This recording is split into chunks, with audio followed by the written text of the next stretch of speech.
Olá, meus queridos alunos do nono ano, vamos voltar para o assunto favorito da prof, que é Revolução Russa, tá? A gente tinha parado, né, Revolução nos antecedentes. Agora vocês vão abrir nessa página aqui, que tem essa pintura maravilhosa, página 166, né, que faz parte do realismo aí russo. Vou fazer a interpretação dessa pintura, mas ela é o símbolo do ápice, né, da revolução, o momento que o povo realmente se revolta contra o capitalismo, né, contra a sociedade capitalista de maneira geral, é retratada através dessa pintura. A arte da União Soviética, ela tem uma, principalmente durante o período, né, da União Soviética, ela tinha um intuito muito patriótico, mas no sentido verdadeiro mesmo da palavra, né, de resgatar os fatos históricos daquela pátria, exaltar a coragem do seu povo, né? Mas, por um lado, ela era bem diferente da maioria das artes. Se a gente tinha um problema que a arte anteriormente só retratava a imagem de reis, né, da alta aristocracia da Europa, a partir de agora, os principais protagonistas da história dessa arte vão ser os trabalhadores. E vocês vão perceber que eles são retratados bem robustos, né, fortes, com um punho muito grande, né, fechado, que quem trabalha no campo, principalmente, ou com a maquinaria também, tende a ter a mão maior, né? Então eles exaltam muito a fisionomia dos trabalhadores, a bandeira vermelha simbolizando a emancipação desse povo, uma vez que o vermelho ele não é a cor simplesmente do comunismo, mas ele é a cor do comunismo por ser a cor dos trabalhadores, por ter sido a cor eleita aí dos movimentos sociais. Vale lembrar que a Comuna de Paris, que foi um importantíssimo marco da história, foi uma das primeiras manifestações sociais que previu e que defendeu um governo comunista. E aí eu vou explicar para vocês o que seria isso. Gente, por favor, prestem muita atenção. Essa aula é essencial para a gente não fazer coisas terríveis, como confundir o socialismo comunista com o socialismo nazista, né? Ou aquele socialista nazista que tem lá do Partido Nazi Fascista, né?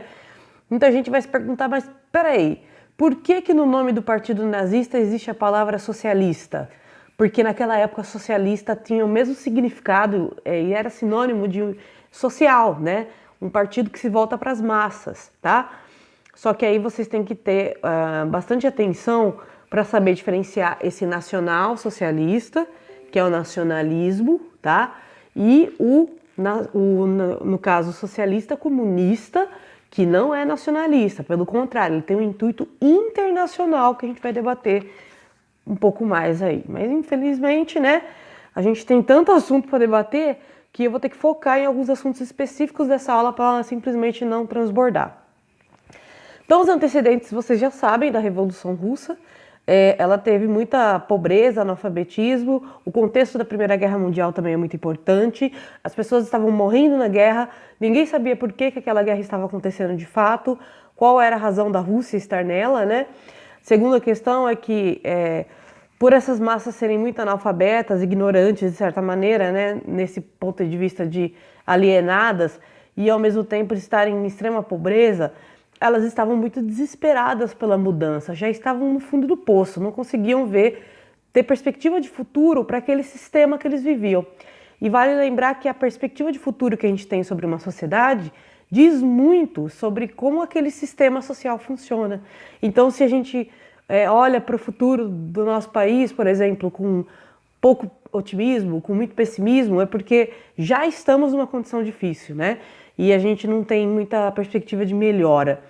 Agora, quando você passa a ter uma visão mais otimista do futuro, né, de você tentar ver várias possibilidades, é sinal que o sistema que você vive deixa essas possibilidades abertas, né? E nesse caso, na Rússia do czar, aí do século XIX para o século XX, sem dúvida a população estava extremamente sem perspectiva de futuro para aquele sistema, tá bom? Então, vai surgir aqui o que eu coloquei para vocês aqui, ó, peraí. O PCdoR, né? O que seria o PCdoR? É o Partido Social, né, Democrático, Partido Social Democrata dos Operários. Eu sempre me confundo com esse nome. Ele vai surgir em 1898, aí beirando do século XX. E uma das razões para o surgimento do PCdoR é que, basicamente, gente, eu não consigo deixar a câmera não torta.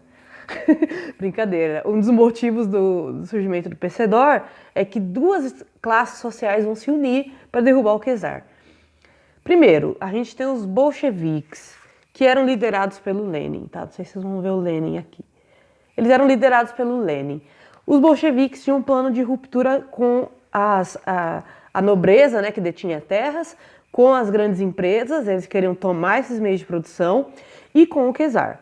Do outro lado, a gente tem os mencheviques, né, como eu coloquei aqui para vocês. Os mencheviques, eles não acreditavam numa união apenas dos operários e camponeses. Eles queriam unir a burguesia, os camponeses, os operários, para derrubar o czar. Só que nessa derrubada do czar, eles não iam fazer avanços tão revolucionários, né? Eles fariam, na verdade, um simples passo à frente do tipo, segundo as promessas dos mencheviques, sair da guerra, né? Ao mesmo tempo, pensar numa possibilidade de uma reforma agrária e também, ao mesmo tempo, estimular o capitalismo na União Soviética. Para quem estuda a história das pautas de esquerda, deve estar se perguntando, como assim uma reforma agrária? Né? Se uma reforma agrária, ela, na nossa visão, é uma coisa de esquerda. Só no Brasil que a galera pensa assim, tá, pessoal? Porque em muitos países do mundo, a reforma agrária, ela ajudou mais o capitalismo, né? Muitas vezes, do que acabou com o capitalismo. Então a gente tem inúmeros exemplos de países que fizeram reformas agrárias para manter a manutenção do sistema capitalista, como no caso dos Estados Unidos da América, tá? Então, nesse caso, não seria uma reforma agrária com o intuito de acabar com a propriedade privada e coletivizar aquela propriedade, transformar aquele pedaço de terra numa propriedade coletiva, onde todos os trabalhadores teriam que dividir, né, suas riquezas aí por igual dentro daquela terra. Nesse caso, eles iam desfragmentar o latifúndio, que é aquela grande propriedade de terra, transformar em pequenas propriedades privadas, né, para os trabalhadores, e aí, né, era do trabalhador o que ele iria fazer com aquela terra, ou quais seriam os rumos que ele ia dar para aquilo, tá? Então, o Martov vai ser o líder, né, dos mencheviques, embora não seja ele que vá liderar os mencheviques quando eles tomarem o poder, tá? Eles eram capitalistas, enquanto os bolcheviques eram socialistas comunistas, porque, como eu disse, nessa época, socialismo, a palavra socialista, ela não tinha o significado de ser de esquerda automaticamente, como hoje. Naquela época era qualquer partido que quisesse tomar as massas, né, e quisesse usar essas massas para os seus intuitos, ou emancipar elas, era considerado socialista, tá bom? Mas é claro que existe uma diferença entre ser um socialista de esquerda e um socialista de direita. O socialista de direita, como no caso dos nazistas, eles eram extremamente nacionalistas e tinham um sentimento de união nacional em cima de perseguição a grupos, né, como no caso dos judeus, e também havia uma ideia de manter o capitalismo como ele está. No caso dos socialistas comunistas, o primeiro objetivo é acabar com o capitalismo. O primeiro objetivo é barrar aquele modo de produção capitalista para poder reestabelecer uma nova sociedade. O que aconteceu? Em fevereiro de 1917, os sovietes, liderados aí pelo Leon Trotsky, que é o líder do exército soviético, ele vai derrubar o czar Nicolau II. Inclusive, o czar Nicolau II vai ser assassinado, né, em julho de 1917, porque não queria abrir mão do poder, já estava se organizando com outras nobrezas para restabelecer o poder, né? A mesma patifaria que aconteceu na Revolução Francesa. E aí, óbvio que o pescocinho dele, coitado, foi, né? Foi levado embora junto com a Revolução, toda a sua família foi perseguida. Alguns historiadores dizem que alguns fugiram, né? Outros dizem que eles foram assassinados de qualquer maneira, né? Então, os mencheviques tomaram o poder e eles foram liderados aí pelo Kerensky. Os Kerensky acaba se tornando o líder dos mencheviques. As primeiras propostas do Kerensky, quando ele chega no poder, eu vou restabelecer tudo que eu prometi no PCdoR, né? Só que, como o PCdoR já não existia mais, porque eles fragmentaram em 1903, durou até demais, né, se a gente for parar para pensar, é muito difícil, galera, para uma classe operária dialogar com uma classe burguesa, porque o operário não quer mais ser explorado, enquanto o burguês depende da exploração do operário, né? Tudo gira em torno da questão do capitalismo, né? Então eles fragmentaram, né, ramificou operação aí que era o PCDOR, formou os mencheviques, os bolcheviques. Os bolcheviques falaram assim, a gente faz o trabalho pesado, né? A gente vai fazer o trabalho pesado da revolução. A gente vai tirar o Nicolau II do poder, porque a gente tem uma milícia vermelha que já era conhecida por exército soviético ou exército bolchevique ou também exército vermelho. Durante a Segunda Guerra Mundial, a gente vai falar bastante do exército vermelho. Ele foi decisivo para a guerra, tá, galera? Então, histórias incríveis, né, inclusive, de mulheres do exército vermelho. Então, contudo, continuou a fome, a miséria. A Rússia não se retirou da guerra, então o Kerensky prometeu que tiraria a Rússia da guerra e não tirou. E isso causou uma insatisfação popular imensa. Só que agora, galera, eu tô falando de loucura, nível loucura. Por quê? Porque literalmente, pessoal, quando começa essa manifestação popular contra o Kerensky, a Rússia já está tomada por uma onda que eles diziam ser uma onda anárquica, ou entre outras palavras. Eram pessoas muito revoltadas com os poderes e que não tinham, na época, um partido político, né? Eles não tinham uma visão de organização estatal, pelo contrário, havia um ódio do Estado, né? Havia uma necessidade de destruí-lo, né?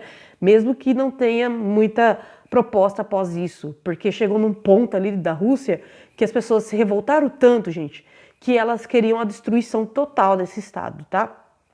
E aí vem o que o Eric Hobsbawm, que é um dos maiores historiadores aí da historiografia, principalmente da historiografia econômica, né, da história da humanidade, ele vai vir e falar assim, gente, o Lenin teve um ato que foi um ato extremamente revolucionário, que foi o quê? Ele transformou essas massas anárquicas em uma massa, entre aspas, entre uma população soviética. Então ele, com o partido bolchevique, né, ele formou o Conselho dos Sovietes, e esse Conselho dos Sovietes aí, né, que está pré-formado, vai ser a vanguarda desses atos de fúria da população. Então eles vão se pôr à frente da população, vão organizar o proletariado, exatamente como Karl Marx no Manifesto Comunista falou que era necessário. A gente precisa fazer o que eles chamavam de trabalho de base, que é explicar para o proletariado por que ele está naquela condição, por que ele está naquele momento de miséria absoluta, né? O que leva a Rússia à guerra, quais são os interesses da Rússia na guerra, e explicar para ele que o interesse dele, do proletariado, é outro, né? E não o mesmo interesse dessa elite. Essa elite não está interessada em fazer aquele camponês sobreviver ou operar, ele está interessado em tirar o máximo de lucratividade possível dele, assim como a guerra também tem interesses capitalistas por trás, onde capitalistas sairiam beneficiados pela dominação de territórios, né, e de povos, mas o próprio povo russo nunca colheria nenhum feito daquilo. Então ele explicou para os russos como que o Estado capitalista funcionava. Por que o Estado capitalista era tão benevolente com os ricos, né, como o Kerensky fez, de tipo, prometeu para os pobres que se sacrificaram nas manifestações, né, na guerra civil contra o Nicolau II, prometeu para eles que ia tirar a galera da guerra, chegou lá, os ricos falaram, não vamos sair da guerra não, é do nosso interesse manter-se na guerra, a gente quer mesmo dominar o mercado capitalista internacional. Para as burguesias isso era sinônimo de emancipação econômica, para os operários isso era sinal de morte dos parentes, pobreza extrema, porque vários campos de concentração não, né? Vários campos aí, galera, de dominação da Rússia, basicamente se tornaram um local totalmente destruído pela guerra, inclusive locais que abasteciam, em termos alimentícios, a população, em termos de material, né, para a indústria. Então, o que aconteceu? Para finalizar esse bloco da aula, né, a única coisa que eles garantiram foi a liberdade de expressão.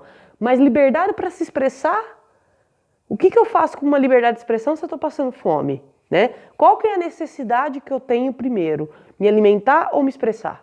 Né? Então, por mais que a liberdade de expressão foi garantida, ela não era o suficiente para aquela população. É importante? Sem dúvida. Liberdade de expressão é uma coisa que a gente tem que defender com unhas e dentes, uma vez que nossa opinião só vai ser ouvida, nossa visão política só vai ser ouvida se a gente vive em plena liberdade de expressão, né, galera? Porém, não era o suficiente, e aí eu vou finalizar esse bloco com a Basté, e dizendo para vocês sobre o que seria paz, terra e pão no próximo bloco da aula, tá? E aí eu vou falar como que os bolcheviques se organizaram para não deixar o momento da Revolução passar e simplesmente aproveitaram daquele momento para poder estabelecer o poder soviético. Um beijo, até a próxima aí, gente, até daqui a pouco.